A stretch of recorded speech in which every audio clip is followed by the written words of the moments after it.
Hello everyone and welcome all of you to Nikky Lyle Creative Presents with Industry Leaders, where this morning I'm joined by Rebecca Watson, who's a Creative Director at Squint Opera.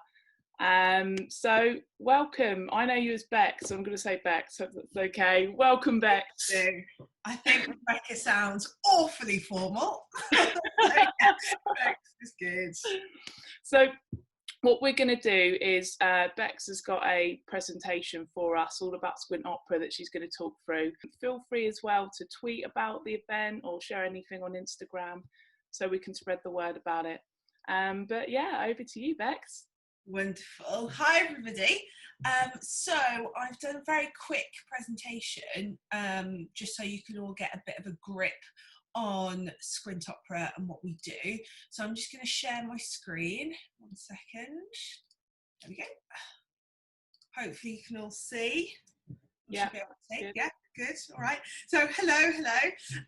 Really excited to do this talk with Nikky.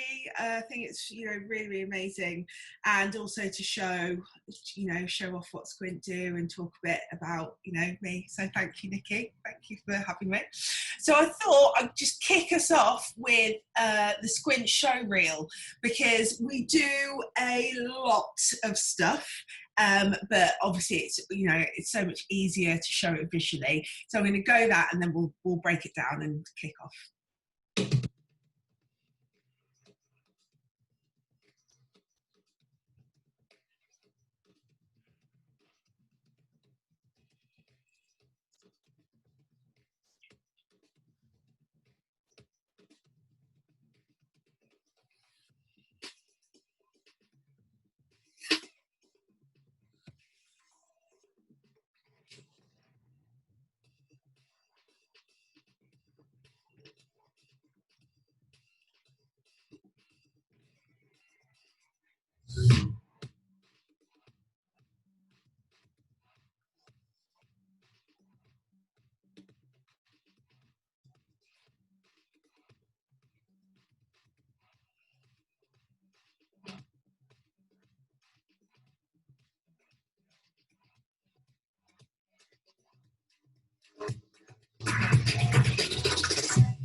Well, there you go. So people have asked me, how does Squint kind of describe itself? And I feel like it's quite a loaded question because we do quite a lot. But I think we would like to sum it down in the fact that I think Squint is kind of digitally transforming the way that we communicate. And we work across so many different industries, be that architecture, be that kind of brand, and be that immersive or cultural. But really it's about connecting people and making spaces better and communicating those spaces. So to kind of break it down into all of those industries, we work across strategy. So that is a kind of integrated approach across all digital services for a brand or a place. And then we do branding, which could apply technology or could apply identity that would then bring, that particular or communicate that particular idea. We work across experience, where we blend technology with actual physical space to create very kind of unique and immersive moments. We create content, so whether that be stories, whether that be visions, whether that be imagery or animation or VR, we bring all of that to life. And then digital. So our aim is to really kind of push digital and find out how that fits into all of our lives and, can relate to unmet demands that we don't even know yet. So it was founded, Squint Opera was founded in 2001 by our directors, 4 of them, who might be watching today, so hello. So we're nearly coming up to 20 years, which is amazing. And we are based across the globe. So we've got our New York office, London and Dubai. Unfortunately, with what is going on, we all are actually working from home at the moment, but it's working quite well. I quite love it, but we'll get into that a little bit later. So when we have a look at the breakdown of the kind of breakdown of Squint Opera, I feel like we're really, really unique because we have our team of in-house creatives, directors, you know, product designers, everyone that kind of sits, that gets Squint, that knows the team, that knows the clients. But then we have this kind of Swiss knife approach, whereby we have quite a large pool of freelance creatives. So if a company, or we're doing a project that involves something quite niche, we're just able to kind of whip out the best tool, basically, to make that amazing.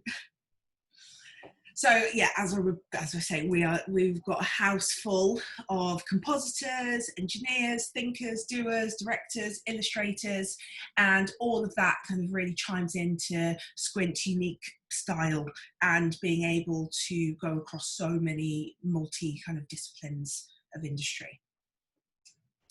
So when we're looking at the kind of formula of how Squint Opera operates, because again we do quite a vast kind of thing, we don't kind of too much want to understand what it does, but kind of more the why. So why are we communicating this piece of content, this piece of immersion? Why are we doing it? Are we doing it for the target audience? Are we doing it to grow audiences? Are we doing it for a cultural purpose? So we really try and delve in and look at firstly the foundation of kind of what that company is, have a look at the competition or the target audience that we're trying to kind of put in place, because all of this we feel like makes a very, very successful piece of content, and that's really what we try and aim to do. So we have this kind of building block structure that we like to put together when targeting any new creatives. So I thought I would just give you a little quick recap into the Squint recent stuff. And I've picked these 3 projects because I want to show to you, firstly, they are totally diverse in what they are. The time scale is totally diverse in ranging from 1 year to 1 day. I have to apologise if you can hear sirens. I'm in the heart of Hackney, so, you know, things do happen. And one is immersive, one is content, and one is brand. So I just thought I'd talk you through them very, very quickly. So the first one is the Empire State Building, the Observatory Tower, which we've just completed, which, you know, I think every single person in the studio probably touched hands-on. Fantastic project, run by our New York creatives, but also worked on by London creatives. So this is the first kind of image. So this is showing how the Empire State Building would have been constructed in the 1920s. So all of the windows are screens, but they're meant to act as windows, so you're kind of looking out. And for this, we filmed in a green screen, and then composited the skyline of kind of how it would have been. So that includes art direction, all the kind of costume. It involves lots of swinging off planks of wood, which, you know, I can't. Sometimes I look back at it and think, how did that happen? But it's, you know, it's really great because you get to feel the immersion in there. This is one of the other immersive exhibits where we look at how the Empire State Building has worked its way into pop culture. So be that comics, be that The Simpsons, you know, it's in there, but you can kind of go in there and totally immerse yourself in all the films that the Empire State Building has popped up in. And then this, my personal favourite, is the King Kong immersive, whereby we've got 2 physical King Kong hands that are coming up, and then the screens, windows that are acting as screens. We see King Kong kind of popping his head up and doing lots of things. But I've got and we've got one more observatory whereby you can see in kind of VR real time, you can see all of the monuments that the Empire State Building looks out on. So I've got a quick video to show you just about the breakdown of what we did, because I'm sure it, again, explains it better than I will through visuals.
So as you can see on there, this went through, we created signage, paper illustration, immersive, everything. So it's, you know, if you're ever in New York, go and have a look.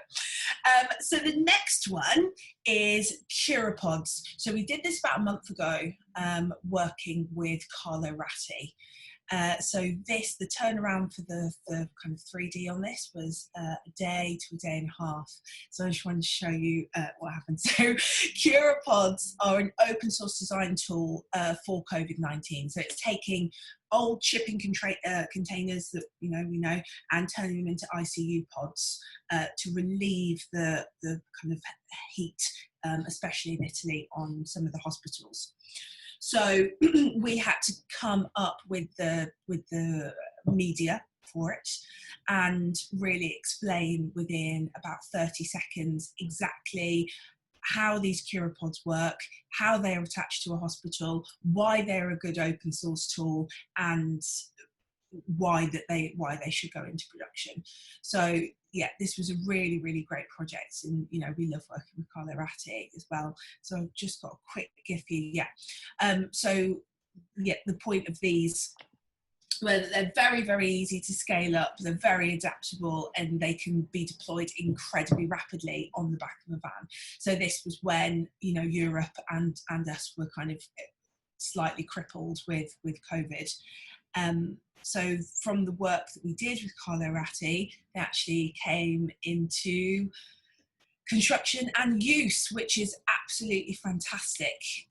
So there's a lot more about this on our website, on Twitter as well. But it was such a great project that you know, there was a small team of Squint that kind of fed into it, and we managed to overturn something really, really great in the space of a day, 2 days. So that includes a website as well as the digital media. So that was a great project to work on. And also it's so good when you can see something realized, you know, when you're kind of fiddling about with something in 3D, but then when it actually comes into fruition and is being used, you know, it's really great to be part of that course. So the next one is for Nike. Again, totally different type of thing.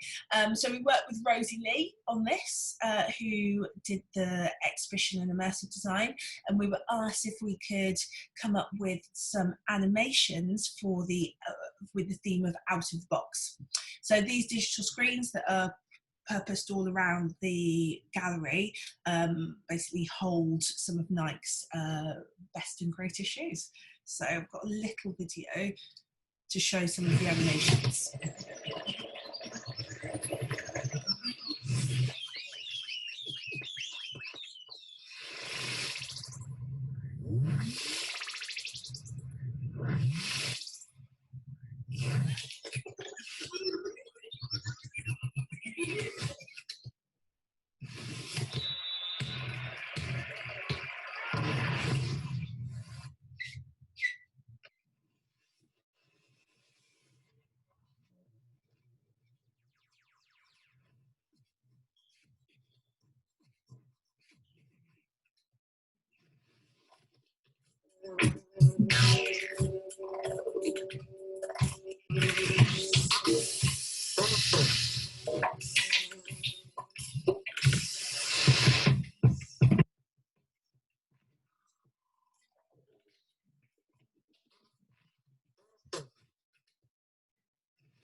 So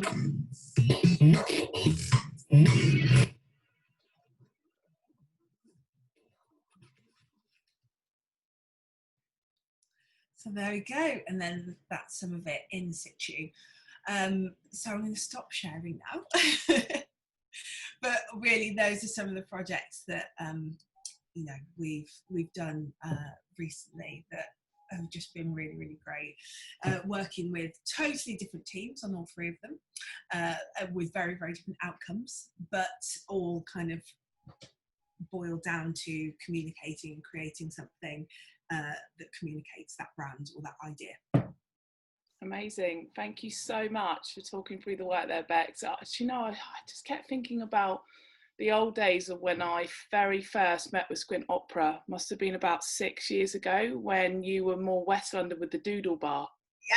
And I remember thinking, oh my God, this agency are awesome. There's not many out there that have their own kind of attached bar to it. And it just also gave an indication of the creativity, because I know one of the partners decided that they wanted to go off and create the Aikido channel, and rather than going off the separate ways, they thought, well, why not bring it under the Squint Opera umbrella, and we'll develop that here, actually. And that's kind of that fluid approach to creativity seems to make Squint Opera quite special, from what I've experienced as an outsider. Yeah, no, it is really special. I mean, it's a really, really special place. So I joined, verging on, nearly 7 years ago, and I joined through Aikido. That was how I got into the Squint Opera family, let's say. But yeah, it was based in Battersea. You know, it was a very, very small team. One of the director, Ollie's dad, was working upstairs for Allsop Architecture, and yeah, it was just this melting pot of wonderfulness, because you know, we had this space downstairs called Test Bed that was linked to Doodle Bar. So it was just this wonderful space that you could go and create. You know, if you were having a total mental block, you could just go downstairs, maybe to the bar, but also to the beach, where you could, you know, it was really calming place. And then you had some cultural designers over the way, architects upstairs, and also gin distillery. And then Aikido came. So it was just this melting pot of creativity, which was fantastic. But unfortunately, that the place was sold, so we had to move. And now we're based in Hackney. Great for me, because it's just around the corner. But now, yeah, based in Hackney, much the same, in a really, really large warehouse on Viner Street, whereby there's interior architects in there, as well as us. And that street is just full with tech companies, branding agencies, everything. So yeah, I mean, I feel like we've upgraded a little bit, but obviously Battersea will have a very strong place in my heart. Yeah, it's a great location you're in now. You're near like Sam Labs, aren't you, and all those cool little like startups. But I'd like to find out a bit more about you, Bex, actually, as a creative. So how did you start out your career? So I grew up in Wolverhampton, which is in the middle of Wolverhampton in Shropshire. So, and I went to a school where the only thing that you could do was fine art, and that's the only way I thought, right, okay, this is my time now, you know, none of this science or whatever. I was like, yes, it's my time. So when it got to me being 18, I was like, right, I'm not going anywhere apart from London. That's how I have to do it. I have to be there, and I just put my head forward. So I applied to London College of Fashion. So I got in, which was a shock to me, but that's what happened. So because I'm born in June, I moved very, very, very soon. So I literally just turned 18 when I moved to London and did my diploma in fashion. So you know, at one point I was loving it, but then also I was like, oh, do you know what? Not sure fashion is right for me. And testament to the wonderful tutors that are at UAL, Justine said to me, Bex, do you know what? The art direction and the creative conception is what you excel at. Fashion, not so much. So I was like, okay, maybe I'm on something. So after my diploma there, I really wanted to get into looking at space and and architecture, because I thought, you know, everything that I was doing, especially with my final year show, it all culminated in having that particular space. It wasn't so much about fashion. So I went down that line and studied applied art and architecture, specialising in interior glass. So I did that, got another diploma there, and then putting kind of fashion and architecture together, I was like, right, what's the other little ingredient that I need to do what I want to do? And it was going to LCC and doing design for visual communication. So that triangle of things culminated to where I am now. So that's how I got into it. And then Rachel Ortas, who is a fantastic illustrator, and illustrates Okido magazine. She was one of my tutors at LCC. So in my third year, she was my tutor. We got on absolutely famously, wonderful woman. And she said, oh, Becky, you know, why don't you come and work for Okido? And I was like, oh, does this mean I've got my first job offer? So that's exactly what I did. So I worked for Okido in their studio/house in Sydenham for about 2.5 years, and worked with Thames and Hudson on bringing together a set of books, a set of hardback books exploring arts and science with Okido, which was absolutely fantastic. So then, this is maybe answering a different question, but this is how Nikky and I met. So at that point where the books had been sold, they were distributed, it was amazing. That is when Squint Opera and Okido actually aligned. And at that point, that was when the first talks were being done with BBC, CBeebies, to go into the Messi Goes to Okido series. So at that point, you know, that's when I moved to Bespoke, because I found, you know, there wasn't a kind of job at that time for me. So I thought, right, okay, got to get a job. What else can I do? I can communicate, I can talk, as you can probably see, a lot. So that is why I moved to more of the production and operation side behind creative. So that is doing recruitment, creative recruitment. So I stayed there for about 8 months or nearly a year, somewhere around there. But in there, what I'd done is kind of set up all of their Instagram. I was making so many great connections and really understanding the production process. Instead of being on the kind of creative side, it was more on the production side. So I understood, right, okay, what is the value of having a junior on a team? What do you need? What team can you put together to create the stature of this project, this project, this project? Whereas, you know, if it's immersive, if it's branding, if it's a film, like who exactly do you need? Because you know, working at Okido was predominantly print, so I couldn't wrap my brain around what a DOP was, or why you needed a compositor here and do that. So at Bespoke, Squint and BBC and Okido contacted me to come back and art direct Messi Goes to Okido. So it was a really good transition, actually, because the fact that I had been recruiting in creative recruitment made me understand a lot more. Okay, I know where I need to fit into this, and also I know on a film level, you know, what makes a show, basically. But I didn't realise, actually, I was quite naive. I probably went in thinking, oh yes, I know, and then got there, and you know, there was a small team to start with, and then we were working on 120, I believe, mixed of animators, art directors. The director was Liz Whittaker, 3D designers. So that's really how I balled into the Squint family. Awesome. And yeah, those were like super fun days when we worked together at Bespoke, hey? Like, I can't believe how long ago it was now. But what advice, that's really interesting, the fact that you figured out where you'd fit in an agency, you understood the sector a bit more. And what advice would you give to creatives from yourself being on the recruitment side, actually, when they're applying for jobs and looking for work, etc.? Well, tell you what, that's a really difficult question. And I'll tell you why. Because in this kind of climate, especially, I don't think that junior, middleweight and senior, this is just, my little prediction, I don't think that makes a difference anymore.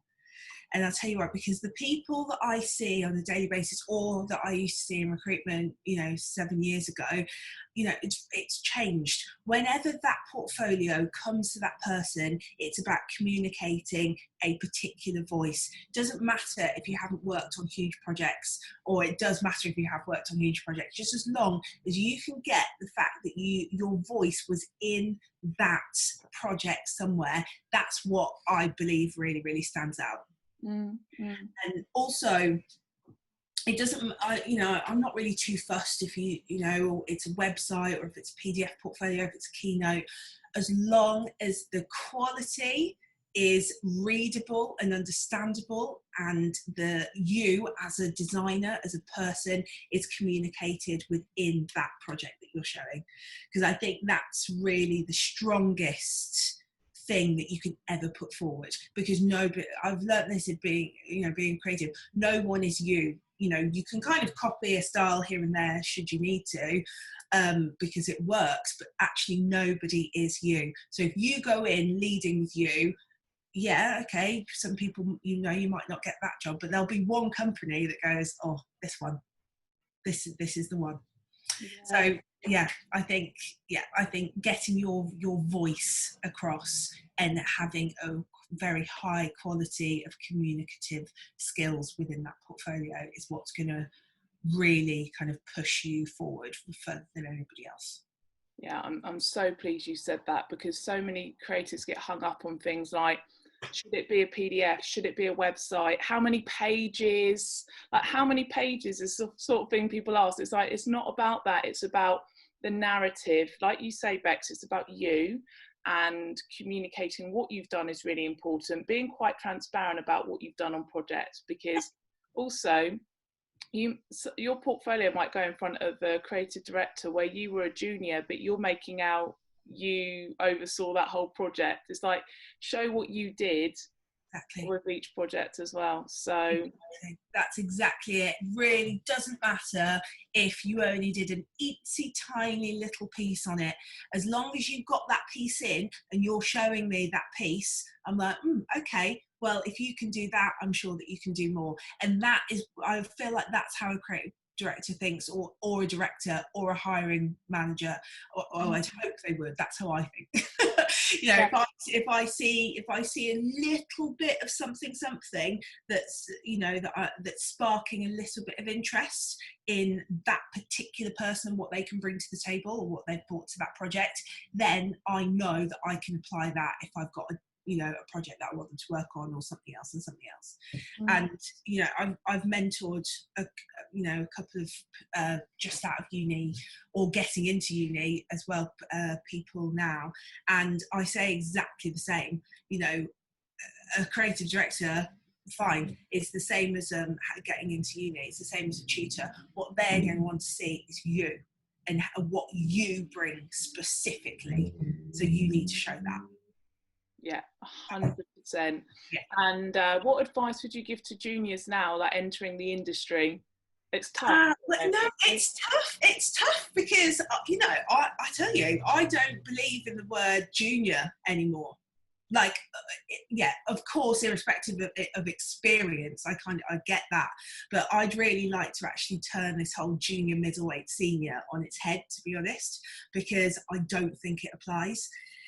I have met some fantastic, what you would call junior or kind of 1 or 2 years experience, be them a DOP, be them a graphic designer, where I'm like, oh, that's wonderful, and it's about the idea that they put forward, or they've just come out of uni, but their final project, they were like, oh, I wasn't sure if I should show this. I'm like, yeah, you should, because that idea, I would like to take that and tweak that, and you can put that into that type of thing. So I want to turn all of that on their head. So if you don't have experience within getting into the creative industry, my advice would be have that portfolio, have that website, how, what I said before, have you kind of sensed that the whole thing of it, and I know it's old school, but send emails, but then also send Instagrams.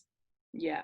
I'm a huge fan because a lot of people send work to Squint Opera through Instagram, which I kind of have a look at on the regular, and I'm like, oh, okay, great, come in, because Instagram is even a portfolio. So I'm not deterred about that. So if you're less experienced in the industry, whatever platform or whatever thing is necessary to you, or that's how you like to do it, put it in front of people, because we've only got eyes, we've got to see. But if we can't find you, then we don't know. Because I think stuff like the dots and creative people and all that, it's great. But also you can help that. Just start sending little DMs and Instagrams on a Saturday morning or something, when people are really receptive to having a look at something new or exciting, or and I think that's the best way to go. So I would definitely turn junior senior on its head and say experience, as opposed to giving them those titles. Yeah, I do agree with you, Bex, that you come across some juniors and they've just been crafting and grafting the entire time during their studies, and by the time you meet them, you're like, oh my God, you're incredible. And also the point that you said about people reaching out. I interviewed Mark from Rosie Lee the other day about how people should approach him. He said, I know now it's difficult because we're in lockdown, but knock on the studio door, say hello, reach out. Also, Becky the other day from VaynerMedia said, get in touch over Twitter. It's almost like industry leaders are receptive to people reaching out and saying, hey, but the main thing is when you do reach out, make sure you're prepared. Okay, it's like what you're showing is worth their attention. So that's the number one thing. If you are going to do that, don't say, hey, Bex, can I have your attention? Can I have a job? But not have a real follow-up good bit of work that you're excited about, basically. Exactly. That's why I think, Twitter and Instagram, I think they're really, really good platforms, because you're instantly accessing media. You're instantly there. That's your portfolio. Boom. That's it. That's exactly what you're going to say.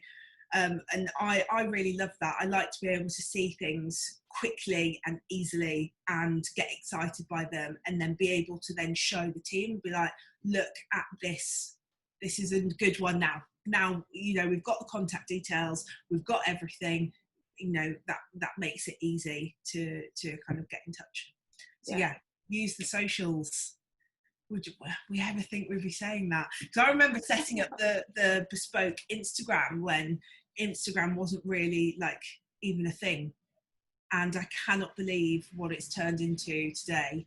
It's it's basically your portfolio.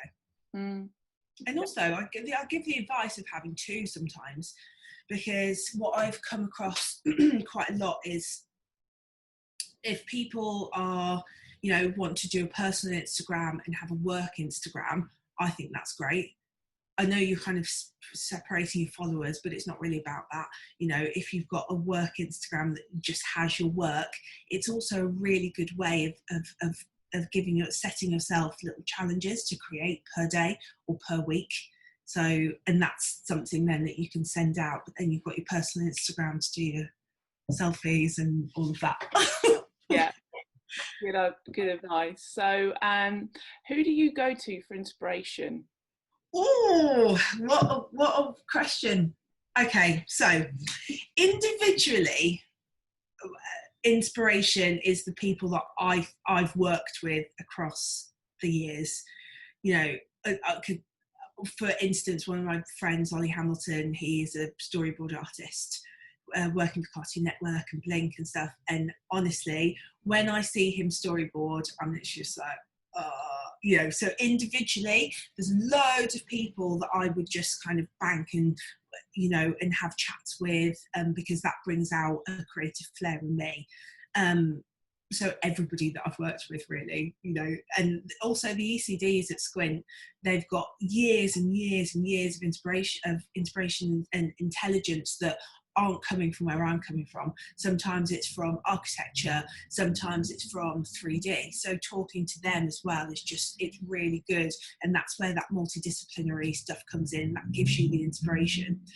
But then on an agency level, some people I really look to and have for ages is Buck TV. They're based in LA. They're predominantly animation, but you know, just their work is just super slick. And also it's going back to that voice. Every single piece of work that they do, you can feel that they have a voice in it, and that Buck have kind of designed it, and they're within it. They're within its kind of creative walls, and I think that's something that I really aspire to. I think it's really, it gives me loads of inspiration to kind of do that with the projects that I'm in as well, and also get the team hyped so that they can put the best in to that project as well, so that hopefully people look to us then for inspiration. Do you know what I mean? It's that circle.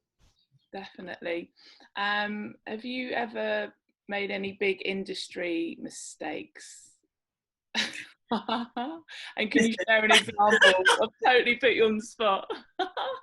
I'll be frank, I make mistakes all the time. Every single day I make mistakes. I'll let you into a secret. I cannot spell. Spelling is an awful thing for me. So I make mistakes every day, be it that an email where a letter has slipped and turned into a different word to a client, you know. But when I was younger, so before university, this was one of my biggest mistakes. It was to do with spelling. I worked in signage and graphics. So it was when like Photoshop 3 or 4 was there, and I was loving it. And so I was only young, but you know, and we got the boss said to me, right, Becky, this is your big time now. You're going to make a sign, and it's got to say something like Cherry's Cafe or something. And I was like, yeah, I can do it. So I looked for my typography. I was there, I was winning, and it was quite a large sign. And you know, those large format printers, if you're printing on vinyl, it's quite expensive.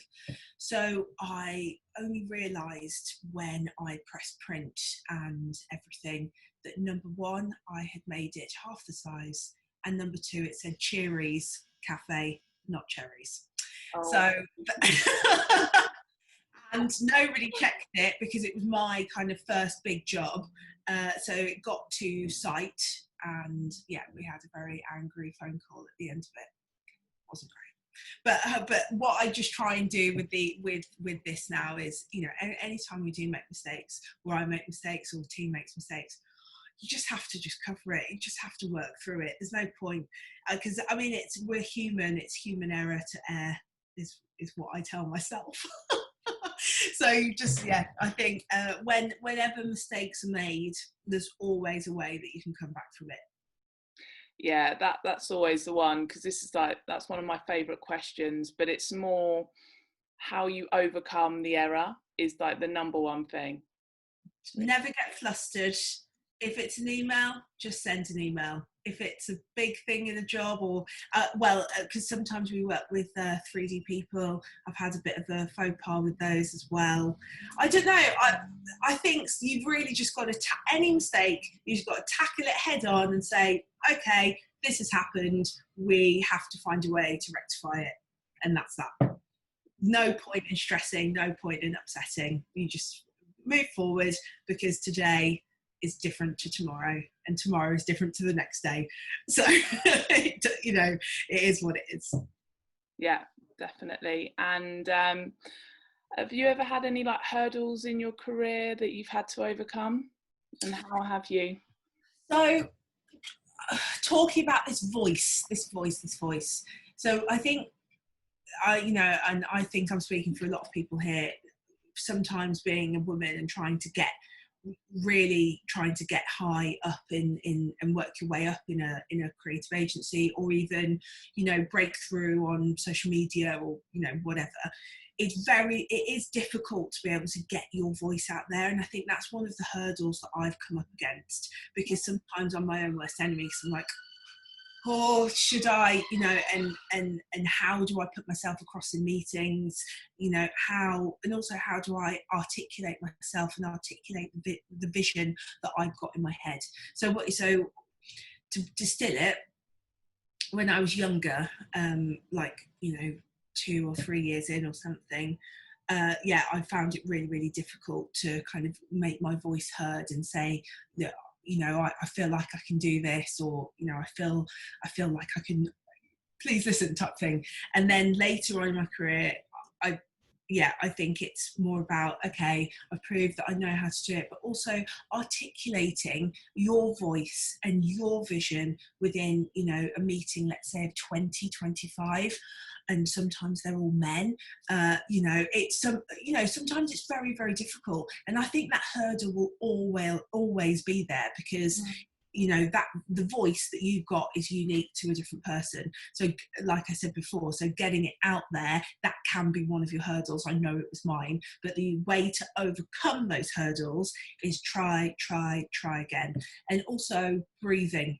That's what I've learnt when articulating something very precise, or that's kind of in your head, like say it's a pitch or something, kind of taking a deep breath, understanding and using the language that you think that target audience or whoever you're talking to is going to understand. That's the language that you need to use. Sit back, pause, breathe, and communicate, instead of just flustering and trying to get it out, which was definitely one of my hurdles, hugely. Yeah. I do a lot of mentoring for women in the creative industry as well, and that's one of the things they can overcome, is sometimes being heard in a room where you are surrounded by men, actually, and being listened to and understood, and how that seems to come up a lot.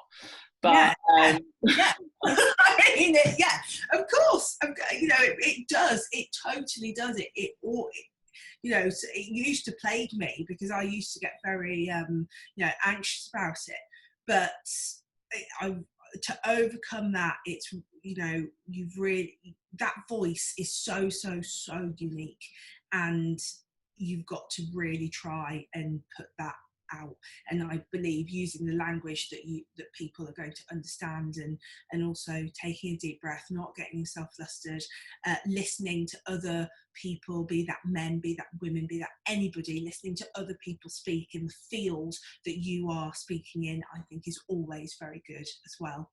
To take on different techniques from different people that you see, because everybody has a different way. As you see, I talk with my hands quite a lot, and I've been told that can be off-putting sometimes, and other people have said no, that's great. So listen out and see what other people do, take on those techniques and see if that works for you, but definitely get that voice out there. 100%. And so how did you work your way up to creative director at Squint? So I started as art director at Okido, and the production went on for 2 years, around 2 years. And then there became a point where it was, okay, Okido, it's done, we're just doing little final things. And the guys, I've been working with the guys over at Squint Opera on kind of different little projects here and there, because it was a mixed team, but some of the team was fully dedicated to Okido and some of the team was fully dedicated to Squint. So at that point I was in the middle, I was doing a bit of dollying. So when Okido finally came to an end, the Squint team then said, actually, I think we might have some little bits for you. So I was like, okay, that sounds good. And then those little bits grew into projects where I was art directing. So I was owning the look and feel. And that was my main kind of priority, in looking at the quality, looking at what artists we could get to achieve this particular look and feel for this particular narrative. So I did that for quite a while. And that also extended into doing live action shoots. So that would be having a look at production design. So, you know, at Squint, we do a lot of live action mixed with 3D. So to give a thing, it would be going on to a live action set or a live action location, understanding that, working out how we could modify that in 3D should we need to for that particular communication or creative, and bridging the gap between it so the look and feel was all succinct. So that was absolutely great. Worked with all the team, fantastic. But then what I started doing was having a look at pictures, and Ollie and Nick, who are the ECDs at Squint that I work with on a daily basis, you know, they were kind of like, oh yeah, off you go, do it, have a go at this pitch type of thing. And at that point I had the ideas in my head that I knew, hold on, I can make a narrative, you know, I don't just need to do looking for, I can make a narrative. But again, you know, one of the hurdles, I was very anxious because I was thinking, oh gosh, you know, how am I don't know how to put this on paper. So it took about a year of transition and again studying, looking at other kind of creative directors, understanding how one would pitch, how I can get what's up here onto the computer or onto paper, and using those tools. And then I'm kind of slid into creative director, whereby creative director at Squint means that if you know, a project comes in or we reach out to somebody or something, it's coming up with the narrative and the particular ideas of communication that will sculpt the whole film. So it's not just a look and feel, it's not just where it is, it's not just the team, it's that kind of holistic whole. So you hold the project in your hand basically, which you know is great. So it was a very holistic way that I did it, because I know a lot of people either really stick to art direction or really stick to creative direction, but in terms of growing up at Squint, let's say, it just seemed like a very kind of holistic process to go through, which, you know, was great, because now I do sit back and with the experience that I've gained, I do think, right, okay, what's the narrative here?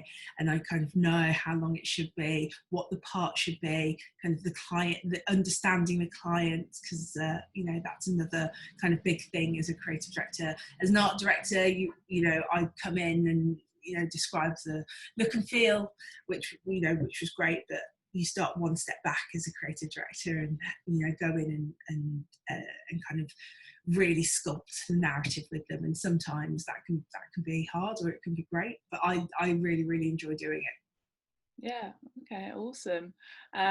So I'm just going to ask you a few questions about the pandemics going on at the moment, and how is it over at Squint? Have you really been affected over there? Or have you found it?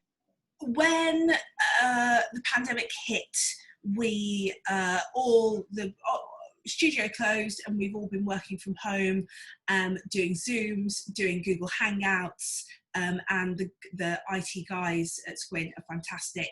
We've all got our own particular setups that are very particular into what we do. So all of the 3D artists, 2D artists have everything kind of set up at home. Personally, it's going, you know, and also company-wide, I think it's going really well. Everybody is talking every day, which is good. Meetings are happening, which is really great. There's been, you know, no major meltdowns. We're just, you know, we're ticking forward and through, really. And I, you know, I think with Squint, because we do work very closely together, and we've got quite a large production, but it's kind of scaled, so we know, okay, if we're working from home, we know what we need to hit, and we know how to kind of get a project out. And I think it's good as well, because we work with the New York guys, and obviously there's a time difference, and we're doing Zoom and stuff, so I think we're very versed in that. In terms of projects, you know, I think we've fallen very lucky, because our clients trust us to move forward and create a product of quality while in quarantine, which I believe that we're doing. And also the project types that we're on. Sometimes some of our projects have quite a long lead time, so actually we can kind of just dip under the wave for COVID, and then hopefully come out the other end. So there's still lots of activity, which is great, and we've maintained a full team, which is wonderful. So I think we're just very, very thankful at Squint that we can all work very well together, and that everything is ticking over okay. Yeah, that's amazing. I love hearing like good news, because it's not all doom and gloom for every single company out there. There are some that are managing to weather the storm and still keep going with projects, etc., with clients. So no, that's really good to hear. Yeah. What do you predict the world's going to look like after we come out of lockdown? I don't like to call it the new normal, but like, I think that actually this new normal, I think there kind of has to be, because at the heart of any kind of creative company is that voice that I keep talking about, whether it's the company's voice or whether it's the individual who are making the content's voice.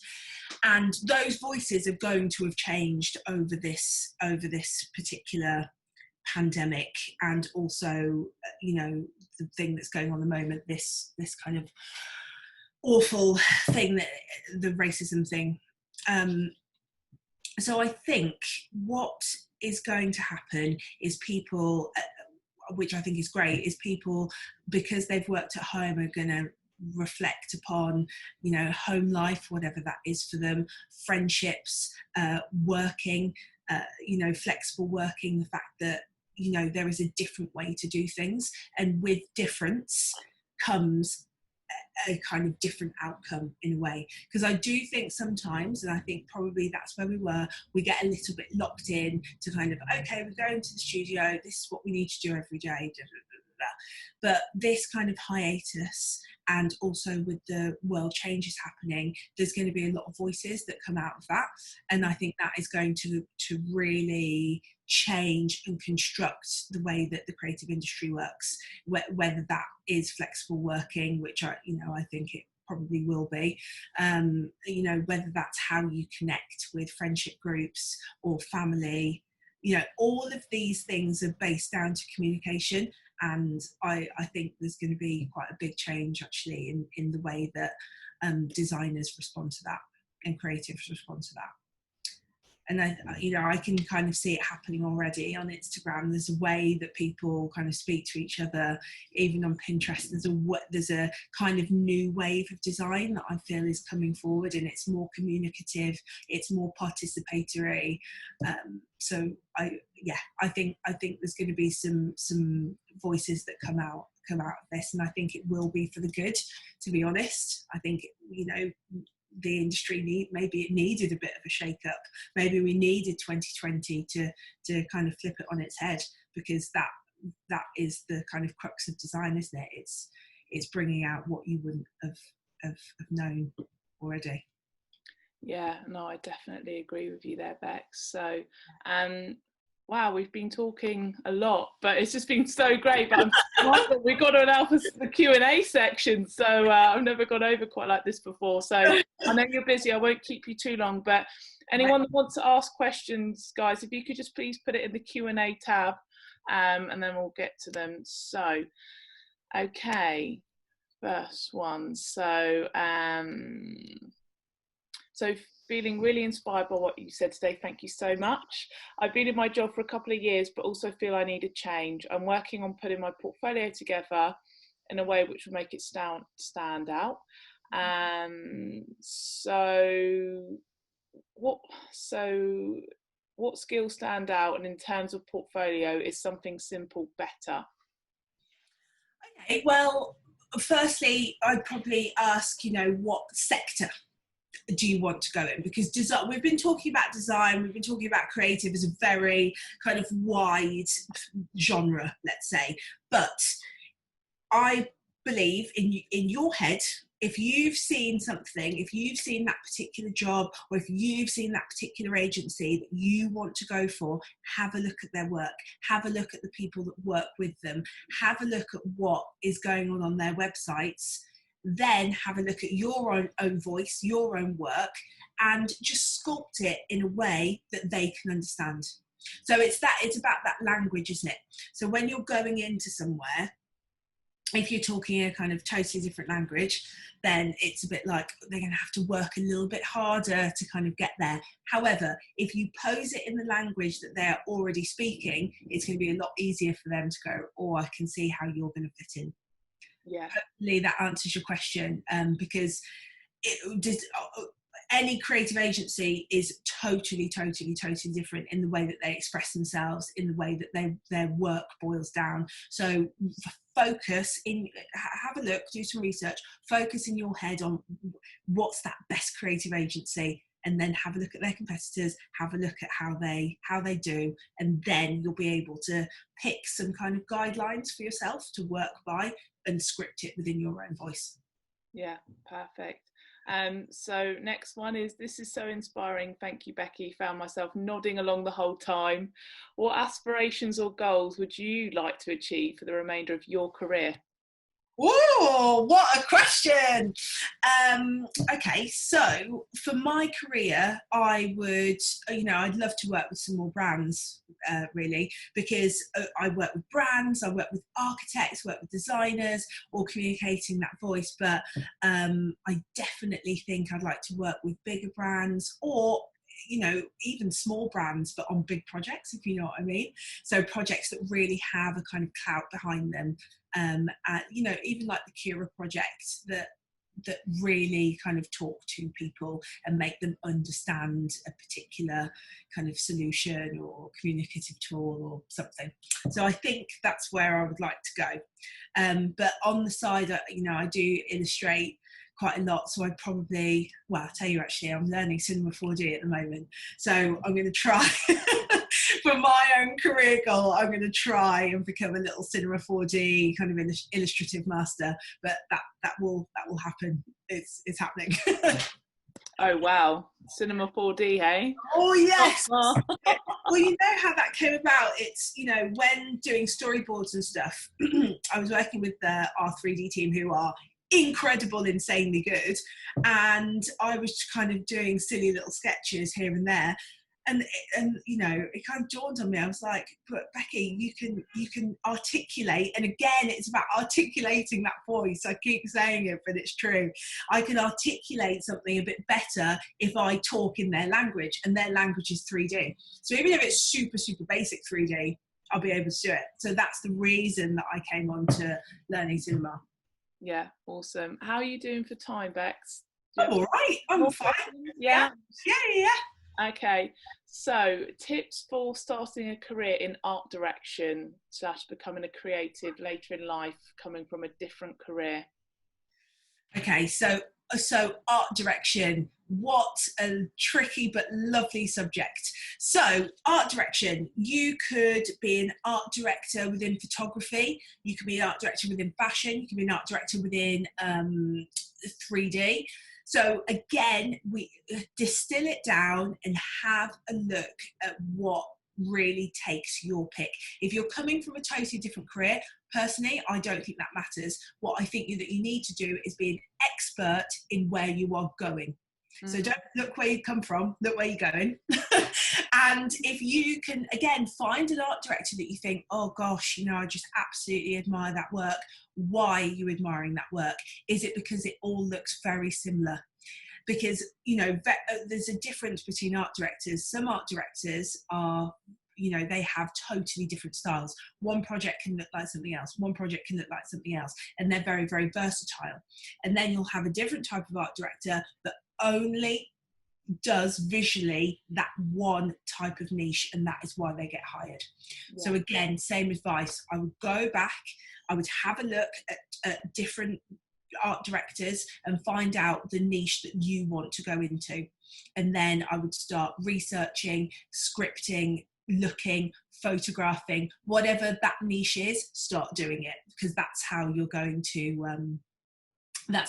really be able to get to become great at it, is if you totally immerse yourself in it. When you wake up, you do that. When you go to sleep, you do that, because there's loads and loads of arms of art direction that you can go down. If you're looking at the art direction that I did, it was very, very versatile, because it was art direction across all of our clients. So it was looking at, one film might have been 3D and another film might have been live action. So for me, art direction was about looking at that client and scripting a look and feel that would best target that particular audience that they were looking at, not that's in my niche. But because I have studied and have a breadth of kind of Squint Opera, let's say, and the clients that we work with, I'm able to go, right, okay, I think that style would really suit that, or that style would really suit that, or this person needs to come in to look at that style. Yeah, definitely. It is so broad, art direction. It really is. And I think that's the key thing you said there, Bex, about it's not about where you've been, it's where you're going. Yes. Whenever I do CV and portfolio like consultations with people, I'm like, well, where do you want to go? Because depending on that is how we're going to be presenting you, really, going forward to future employers. It's always about what you want, not what anybody else wants, or not what you've been told that you probably should do. I firmly believe it. If you have a goal in mind that you want to go and reach, immerse yourself and move everybody else out of the way until you reach that goal. Yeah, really good advice. So how do you approach storytelling in VR, AR, MR experiences? Oh, hello. Right, so I'm really interested in VR and AR at the moment, but storytelling, I think, is, it's obviously a bit different because it's not linear. It's nothing to do with being linear. So you have to approach. I've done a couple of pictures on it as well. So I think approaching storytelling, again, you've got to put yourself firstly. So, well, not yourself, but actually yourself. Strip back and think, right, okay, who is going to pick up this VR? Who is going to put it on, or who is going to be downloading the app that's looking at that AR? Is it going to be a 3-year-old child? Is it educational? Is it should be totally immersive? Should it be dramatic? And then put a crown on. So you think, right, okay, I'm this person. What do I want to see? Do I want to be shocked? Do I not? So we take that. So you've got your kind of, not a narrative, but what you do have is what you want to feel and the emotional journey that you want to feel on that, whatever you're seeing. And then I would go back and see what the company is, what they want, what they're trying to communicate. It's a little bit hard because obviously it depends with who that client is, but look at what they're trying to communicate and put those two things together. So you've got the emotional journey and you've got the narrative journey. Ideally, if you put those two together, that should really transport you into that kind of story, into that mode of amazingness. And hopefully the storytelling and the narrative will kind of come through that process. But, actually, I do have something else for you. Ideation around storytelling is something that I learned at uni from my amazing tutor, who was called Darren Raven. And he always used to say to me, Becky, just take yourself out of it. And I'd be like, right, okay, what do I do? So if you have an idea, but it's not moving forward at all, like you just think, right, I'm at a brick wall, I don't know what to do, can't get a narrative, can't get a story, can't get anything. The kind of way to ideate, or the way to kind of take yourself out, is, okay, right, I've got this, but what's the opposite? Okay, I've got this, what happens if you repeat it? Okay, I've got this, but what happens if it's smaller? What happens if it's bigger?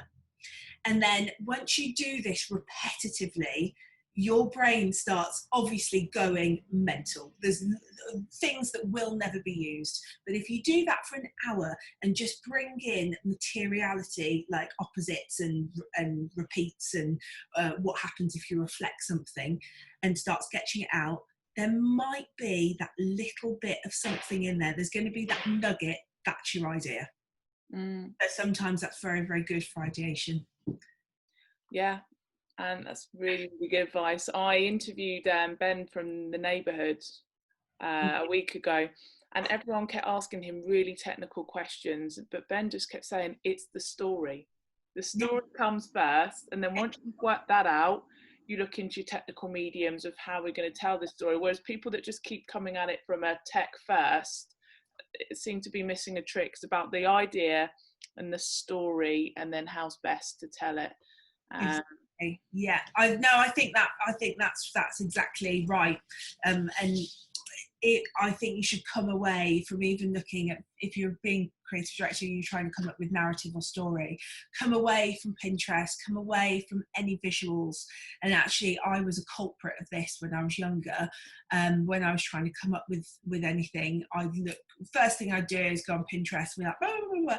No, it doesn't work. Absolutely doesn't work, because it all needs to start with what's up here and then what you write down in that story. And it was Ollie, one of the ECDs actually, that said that to me. You just went, you're banned from your computer, go away, sit with a thesaurus and come up with a story. Goodbye.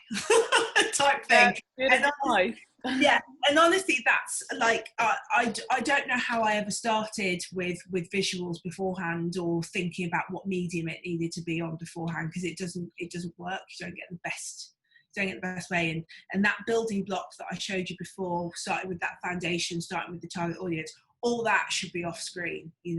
All of that should be thinking, talking, all of the things that come out of that, the successes that should come out of that should be chats with you and the client, or you doing research about what is there and then writing it down, and then you can come out with the story, and then you can apply it to whatever medium you want, be that branding, be that an immersive experience. And the Brentford, actually no, I didn't show that one. There's a project that I worked on actually for the Brentford project, and Brentford is a town in West London, a borough in West London, and they're having a total regeneration, like it was just a total kind of overhaul.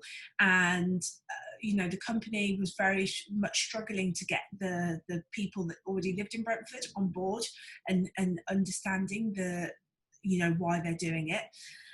And we had to say, right, okay, come away from all of the marketing and all of the visuals, because that's not going to work.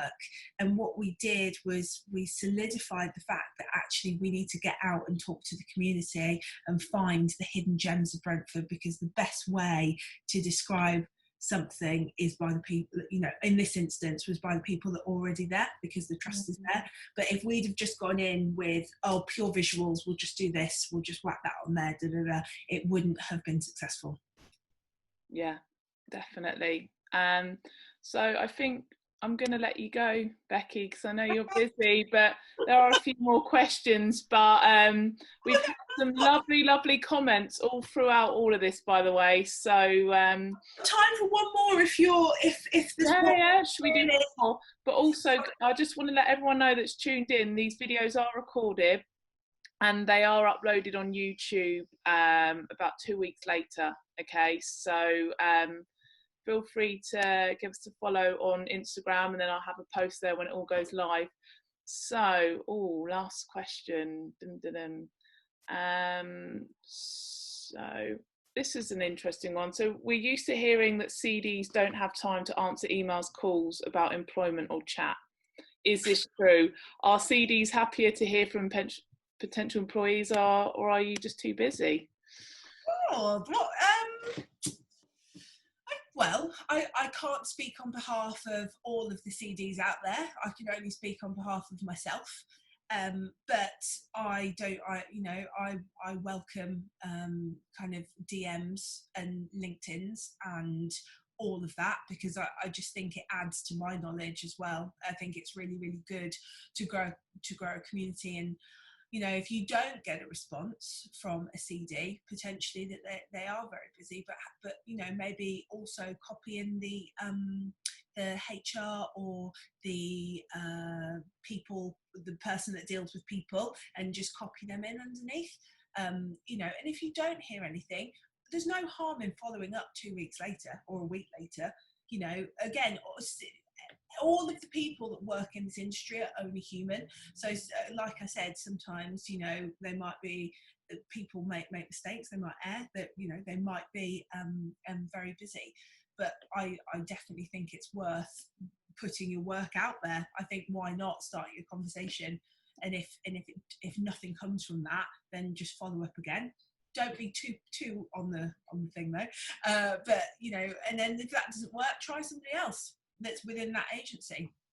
Yeah, I think going back to what like other like industry leaders have said, like Mark and other Becky, etc., has been, if you do reach out, make sure you've got really good work or content to show. Because if you reach out and say, hey Becky, I'd just like to know if you might be maybe hiring, but then they're not sending you anything to get you excited about the person, I could be wrong here, but I would imagine that might be. Well, it depends what it's for, though, doesn't it? If you're reaching out to a CD to maybe do a talk, or to maybe talk at uni, or to talk to a different agency or something, I think, why not do it? If you are specifically reaching out for a job, and it's like a job that's advertised, it's there, you're wanting it, as Nikki said, get everything super ready. So it's got your contact details, it's got a few projects on, it's got everything that you think this best tells me, and then you can press the send button. If you don't have that, I'd wait, get all of that together first. Yeah, really good advice. So yeah, thanks again, Becky. I do appreciate your time and your energy as well. I knew you'd be a great way to start off a Monday morning. Like as I said, everyone's commenting on that. So yeah, thank you everyone that tuned in and joined us. And yeah, take care. Thank you so much. See you later. Bye-bye. Bye.